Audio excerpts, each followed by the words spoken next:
Bonsoir à tous, ravi de vous accompagner dans ce nouveau JT sur Monaco Info. Voici les titres de ce jeudi 15 janvier. Le renouveau du marché de la Condamine est en marche. Alors que les travaux de restructuration doivent débuter dans les prochains jours dans la halle, les commerçants ont pris possession de la place d'Armes dans des installations provisoires. Visite de ce nouveau décor dans un instant. La principauté au cœur du dialogue économique international, en marge du World Economic Forum à Davos. La cellule attractivité du gouvernement princier organisera la semaine prochaine un Monaco Day. Ludmila Rakona-Le Goff nous en dira plus sur cette journée d'échange qui réunira décideurs publics, dirigeants économiques et experts internationaux. Dans ce journal, nous suivrons des régatiers en herbe venant du monde entier. Ils s'affrontent et se forment actuellement à l'occasion de la Monaco Optimist Team Race. Le sport pour tous. À Isola 2000, la pratique du ski est accessible aux personnes en situation de handicap grâce à du matériel adapté. Vous en saurez plus dans ce journal. Et puis les artistes du Festival international du cirque de Monte-Carlo et de New Generation mis dans des meilleures conditions pour performer. À quelques heures du coup d'envoi de la 48e édition, nous avons suivi ces petites mains qui font de grandes choses. C'est un lieu convivial de la principauté. Le marché de la Condamine a rouvert ce matin place d'Armes dans sa version temporaire. Comment les commerçants se sont-ils adaptés? Les clients étaient-ils au rendez-vous? Sarah Inkari et Jean-Alexandre Dordet se sont rendus sur place pour le savoir. Regardez. Les voix s'entrecroisent, toutes les odeurs se mélangent. La vie a repris ce matin sur la place d'Armes. Un nouveau décor pour le marché de la Condamine qui sera délocalisé ici pendant 13 mois, le temps de se refaire une beauté. On avait vraiment à cœur de permettre aux commerçants de continuer à pouvoir travailler dans les meilleures conditions possibles et aussi la population de conserver son marché et aussi ce lieu de vie, puisque c'est vrai que c'est un endroit vraiment très très important. Et les habitués prennent leur marque avec plus ou moins de facilité. Non, donnez-moi juste une serviette, c'est pour manger tout de suite. Vous n'avez pas perdu vos repères, ça va? Pas du tout. C'est très bien, ça va très bien. C'est bien foutu. Mes fruits sont là. Et ma pisse à ladière est là aussi. Au total, 10 chalets ont été installés pour la restauration rapide.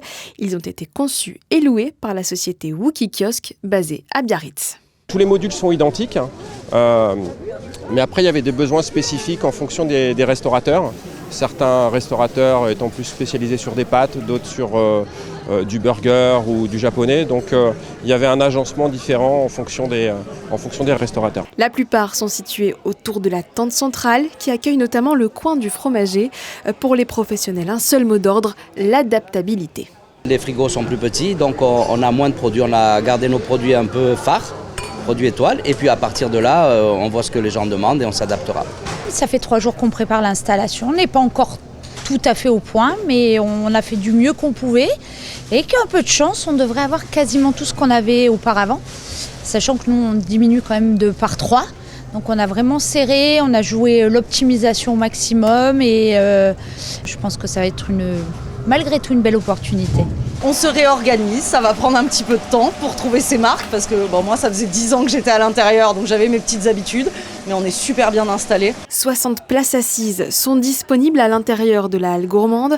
À l'heure du déjeuner, la capacité passera à 300 grâce aux tables installées à l'extérieur à la place des maraîchers. 9,70. Concernant les travaux, le premier coup de pioche sera donné lundi prochain, le 19 janvier, avec une réouverture prévue en février 2027.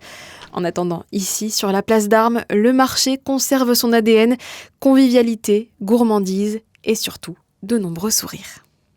Et sachez que samedi, une journée découverte du marché est organisée avec des animations musicales dès 10h. Parlons économie à présent avec ce rendez-vous qui se déroule chaque année à Davos en Suisse, le World Economic Forum. Il réunira des dirigeants du monde entier, du secteur public et privé, mais aussi des chefs d'État, dont le prince Albert II, sur le thème « Un esprit de dialogue ». En marge de ce 56e forum, la cellule attractivité du gouvernement princier organisera le 21 janvier une journée d'échange intitulée Monaco Day. Pour en savoir plus, Ludmila Rakona-Le Goff est avec nous ce soir. Bonsoir.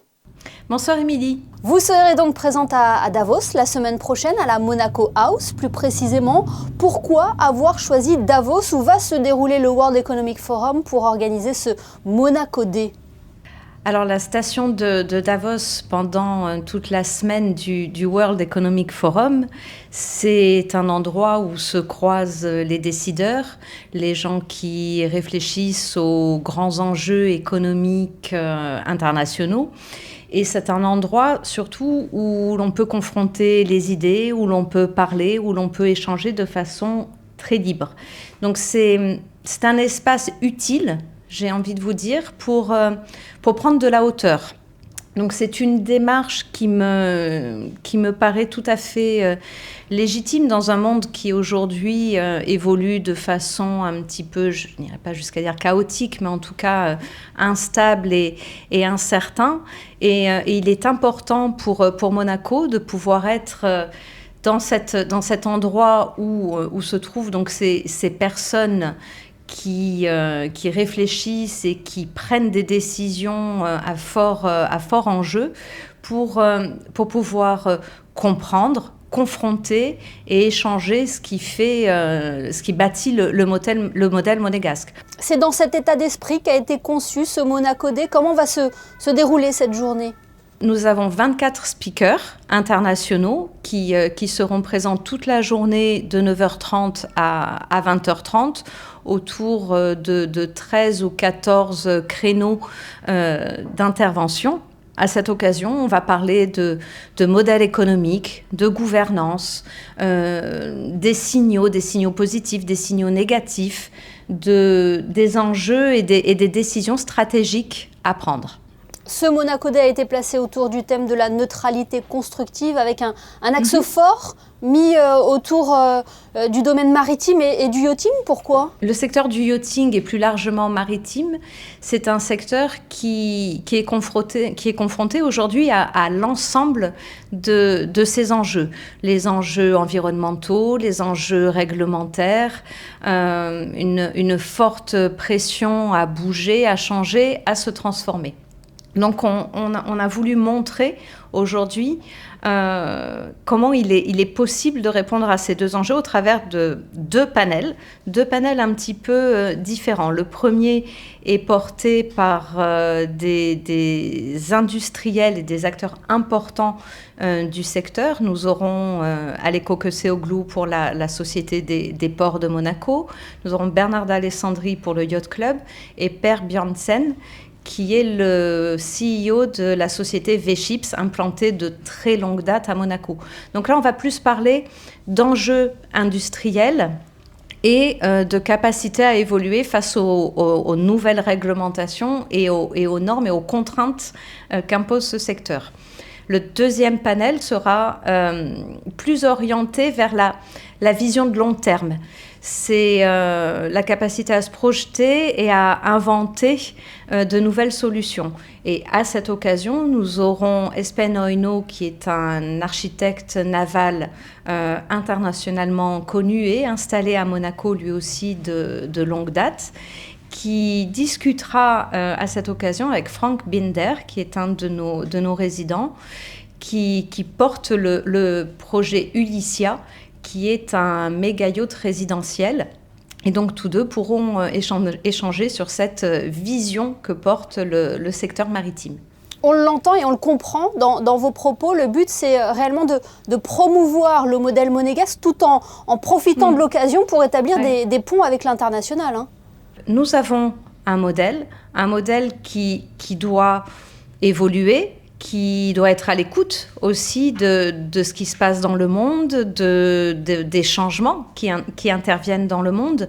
Et c'est pour nous une magnifique occasion d'écouter et d'offrir cet espace de discussion, à la fois pour nos intervenants, mais aussi pour le public qui va y participer, pour faire connaître et également entendre ce qui se passe ailleurs.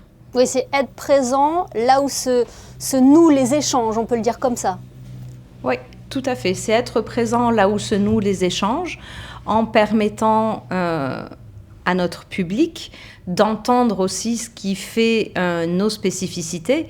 C'est la raison pour laquelle nous avons souhaité qu'au-delà des speakers internationaux très connus, comme par exemple la CEO du groupe HSBC Private Bank ou des grands groupes internationaux de private equity ou de la tech, nous avons souhaité mettre en avant la principauté. Donc, par exemple, avec Pierre-André Chiappori, conseiller de gouvernement ministre pour les finances et l'économie, qui ouvrira la journée de travail. Donc, les représentants du yachting, ça, je vous en ai parlé. Mais aussi des représentants de la place bancaire, Francesco Grosoli, par exemple, CEO de la compagnie monégasque de banque, ou encore Robert Laure, président de l'association monégasque des activités financières, qui seront là justement pour éclairer sur le modèle monégasque et pour pouvoir se confronter à ce qui peut être pratiqué ailleurs. Merci infiniment d'avoir été notre invitée ce soir. Merci Émilie. Un chiffre à présent, 14 440, c'est le nombre de personnes qui ont participé à la No Finish Line en novembre dernier en Principauté. Une édition qui aura permis de récolter plus de 375 000 € au profit des enfants malades ou défavorisés. Hier, l'association Children and Future, organisatrice de l'événement, a récompensé les plus belles participations à cette manifestation sportive et solidaire. 24 prix ont été remis. Réaction au micro d'Alexandra Pani. Ça a été une édition record, avec plus de 375 000 km parcourus, plus de 14 000 inscrits. Donc c'est vrai qu'on est content parce que ça a été un très très bon cru. Et donc on va récompenser ce soir les entreprises locales, les jeunes locaux et se remémorer tous ces beaux souvenirs. C'est un projet que nous suivons chaque année depuis plusieurs années. Nous, cette année, nous l'avons fixé sur la base du volontariat. Les élèves, enfin les classes qui voulaient y participer, y allaient de leur propre initiative. Ça a été un engouement général. Et nous avons mis un petit challenge. Ils avaient un nombre de tours à effectuer pour atteindre 6 000 et quelques kilomètres sur la... Donc c'était un challenge important et ils se sont tous mobilisés, c'était fabuleux. Et ça s'inscrit également dans notre projet d'école sur la santé. Ils sont descendus sur une demi-journée entière. Et nos professeurs de sport sont restés pour les mobiliser toute la semaine. Donc on remercie véritablement l'engagement de nos 2 professeurs de sport parce que grâce à eux, ils ont su encourager cet engouement et amener les enfants à se dépasser.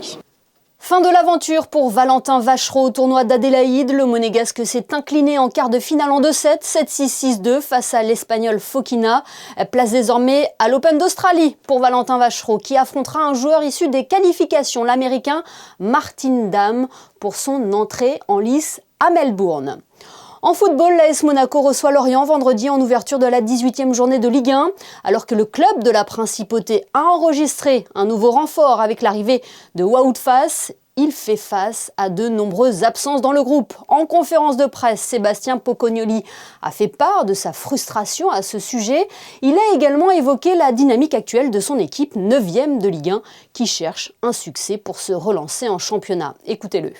Je pense que c'est un contexte général. Quand il y a du doute, il peut y avoir des situations de match où on doute et forcément quand on doute, on se retient et c'est pas forcément bon dans certains duels. Parfois c'est un manque de coffre physique qui fait perdre la lucidité, on en avait déjà parlé.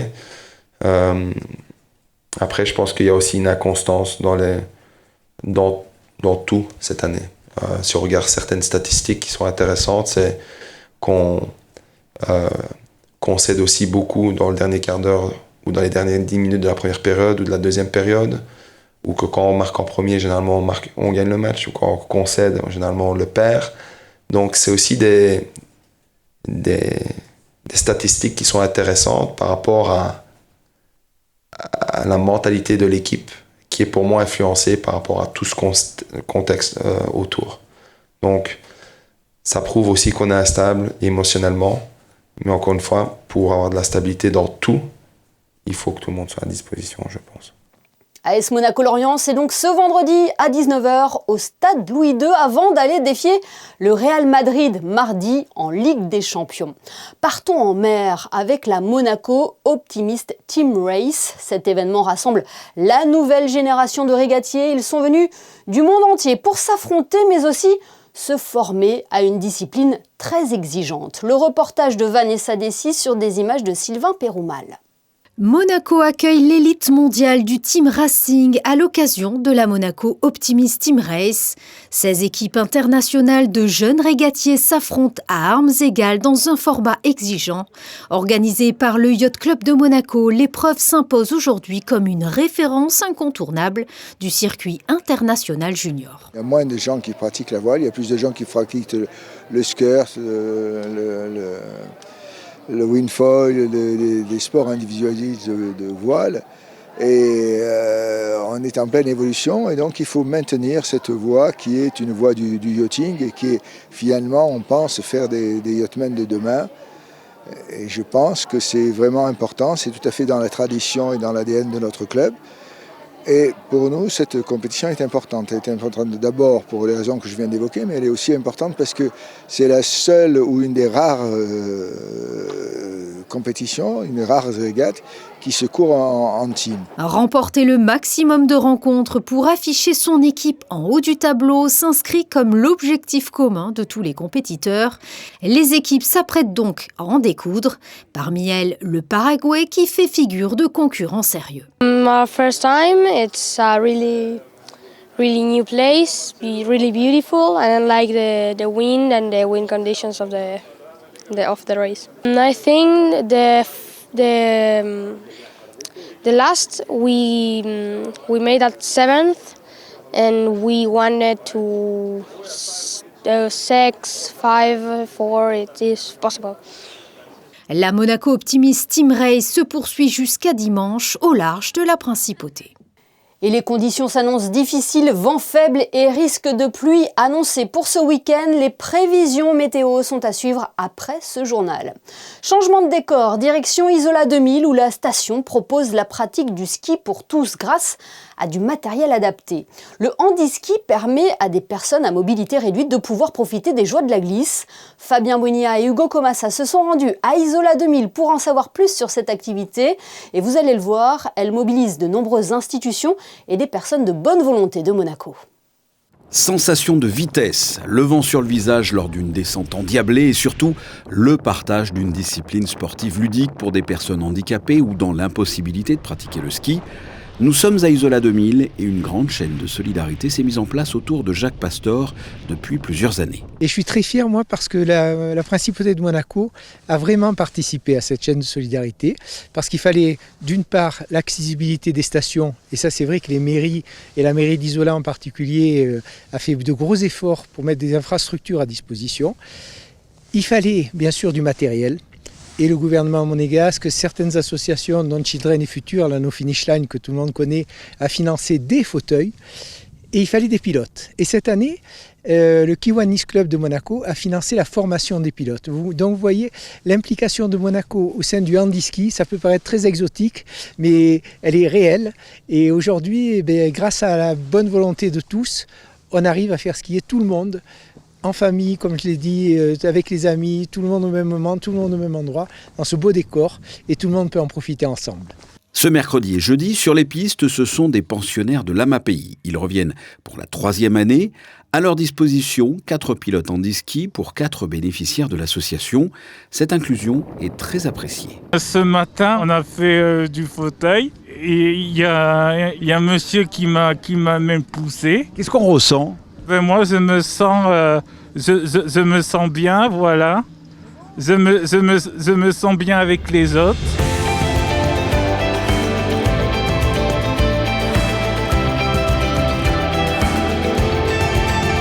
On a organisé au sein de la MAPI un séjour adapté pour quelques bénéficiaires de la MAPI, découvrir l'environnement montagne, au sein de la station d'Isola 2000 qu'on remercie en l'occurrence, mais surtout avec toute l'équipe que Jacques Pastor a réussi à réunir, à savoir des pilotes qui bénévolement participent à cette activité aujourd'hui. L'objectif, c'est de permettre aux bénéficiaires de l'association MAPI de pratiquer le ski, mais sous une forme un petit peu différente.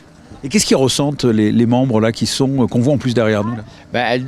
On regarde simplement leur sourire, on a des bénéficiaires qui sont non-verbaux, mais en tout cas ils sont en capacité d'exprimer leurs émotions et c'est des sourires, je dirais, permanents. Et en plus, il est quand même 3h30 de l'après-midi, on est là depuis ce matin 10h, et ils en redemandent, et c'est un véritable plaisir de leur offrir ça.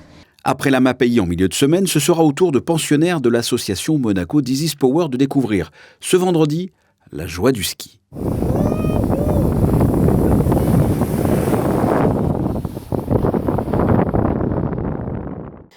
Depuis le début de la semaine, nous vous faisons vivre le Festival international du cirque de Monte-Carlo de l'intérieur. À quelques heures de son lancement officiel, coup de projecteur ce soir sur ceux qui prennent soin des artistes, qu'il s'agisse de leur forme physique ou de leur papille. C'est un reportage de Patricia Navarro, Camille Caloni et Alexandra Paolini. Les artistes de cirque livrent tous des prestations qui demandent beaucoup d'engagement, de créativité et où leur forme physique requiert des entraînements rigoureux et réguliers. Pour veiller sur ces corps mis à rude épreuve, un homme se tient prêt tout au long du festival. À l'abri des regards, dans un petit espace situé à proximité de la piste, l'ostéopathe du festival observe et surtout se tient à la disposition de tous les performeurs. Un dos bloqué, une épaule douloureuse, une chute malheureuse, Guy répare, soulage et rééquilibre. Mon travail ici est à la fois préventif et curatif en ostéopathie, en collaboration avec le docteur Fenouillet, le médecin du festival. Les artistes peuvent venir me voir à n'importe quel moment, toute la journée, ils peuvent revenir autant de fois qu'ils veulent. Les soins sont totalement gratuits. On fait un suivi sur le long terme pendant toute la durée du festival. Donc ils peuvent venir une fois pour régler un petit problème de mobilité corporelle, ou alors si c'est des problématiques plus difficiles avec souvent de l'émotion et du stress parce que c'est un festival exigeant. On va aller travailler sur le maintien et l'amélioration de l'équilibre global et spécifique des structures du corps. C'est le travail de l'ostéopathe et donc on va leur permettre d'être au mieux dans leur équilibre pour être le plus efficace et le plus efficient sur la piste du festival. Prendre soin du corps, c'est aussi nourrir l'énergie. Et pour cela, direction les cuisines du festival. Midi et soir, Noureddine, le chef, veille sur une autre forme d'équilibre, celui de l'assiette. Les repas doivent être généreux, savoureux, adaptés à l'effort et pensés pour des artistes venus du monde entier. It's perfect and it's delicious. Yeah, it's perfect. Most of the same from our country and yeah. What's all we need? It's good, it's tasty. We love it. That's very good, very, very good. All people make very good with heart. You know, that is very good to eat from all people, very happy. Every year is very good. And very good people to make. Voilà, bon appétit. Et chaque jour, ce sont en moyenne 300 repas que doit préparer le chef des cuisines avec vue sur mer. Lui qui, le reste de l'année, travaille auprès du cirque CNI en Suisse, mais qui répond toujours présent pour le festival depuis 28 ans. Bienvenue chez moi. Chaque année, on donne quelque chose de plus pour les artistes. Il y en a des artistes qui ne mangent pas comme les autres. Il y en a les végétariens, il y en a qui mangent cette viande, cette là, des œufs, le riz, des pommes de terre. Parce qu'il y a plusieurs cultures, je dois respecter toutes les cultures et tout le monde. Il y en a plein de plats. J'ai 340 plats dans la tête. Et chaque jour, je fais. Maintenant, je fais 2-3 plats pour le midi. Le soir, j'ai 2. Et demain, encore.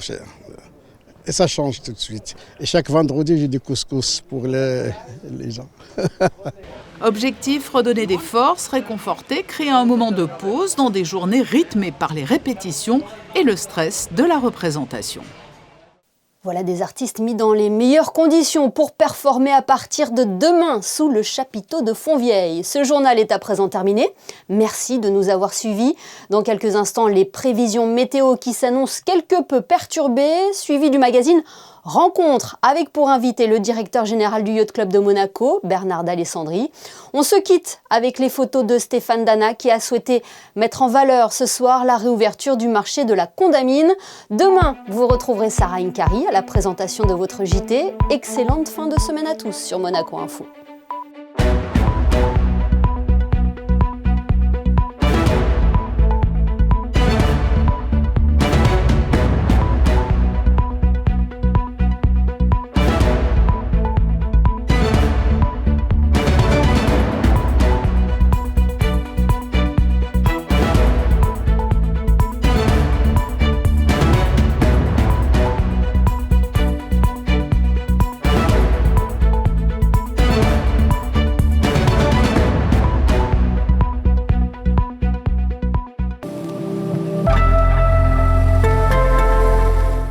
Bonsoir à tous, après une belle journée ensoleillée, le ciel jouera les troubles fêtes demain. Les nuages gagneront du terrain et quelques gouttes pourraient tomber en soirée. Côté température, pas de changement, 7 degrés au lever du jour et jusqu'à 17 degrés en milieu d'après-midi. Attention toutefois, le vent viendra accentuer la sensation de fraîcheur. Avant de vous quitter, un coup d'œil sur le calendrier. Ce vendredi, nous fêterons les Marcel, un prénom hérité du dieu romain de la guerre, Mars. Excellente soirée avec nous sur Monaco Info.